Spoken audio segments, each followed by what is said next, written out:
Another storm as the Texas Gulf Coast begins to feel the force of Tropical Storm Beta.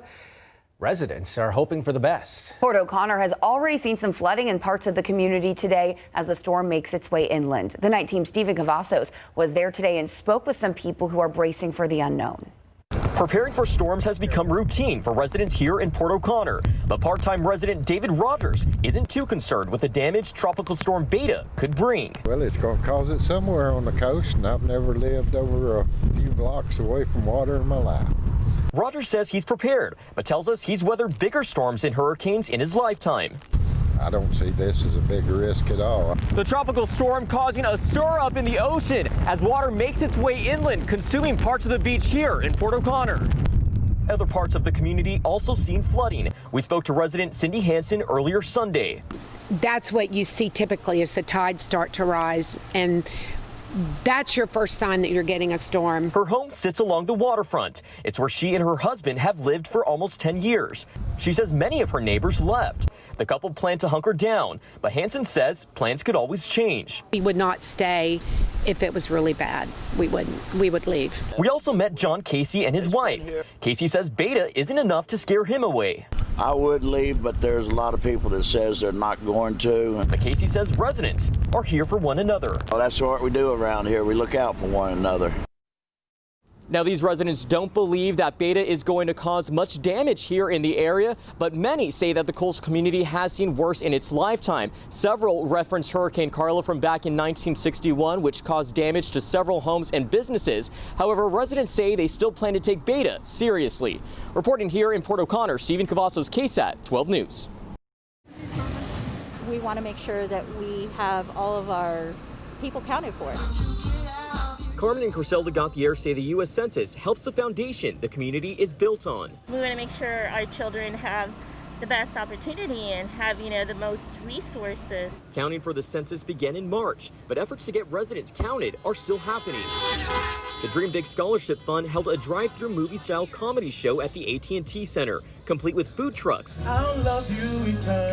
entertainment, and census staff. It'd be a great way to let people come out as well as get the census done. B. Michelle, the co-founder of the Dream Big Scholarship Fund, says the community should know the census is important. A lot of funding that the city receives, and every city actually, is tied to the census. The census, which is conducted every 10 years, counts every resident in the country.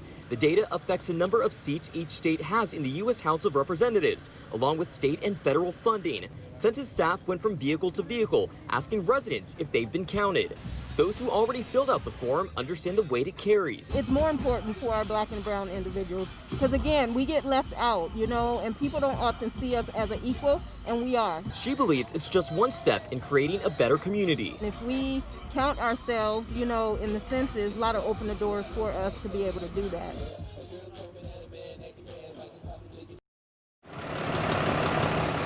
It took several hours before San Antonio police were able to negotiate with a man who they say barricaded himself inside a car at an apartment complex off Park Crossing Drive. Although he was holding a gun, he didn't necessarily want to hurt the officers. The negotiators talked to him for over 3 hours, just trying to work with him through these issues. Police say the man showed up to the home of his girlfriend, who had a protective order against him. The man was later taken to a nearby hospital to undergo psychiatric evaluation.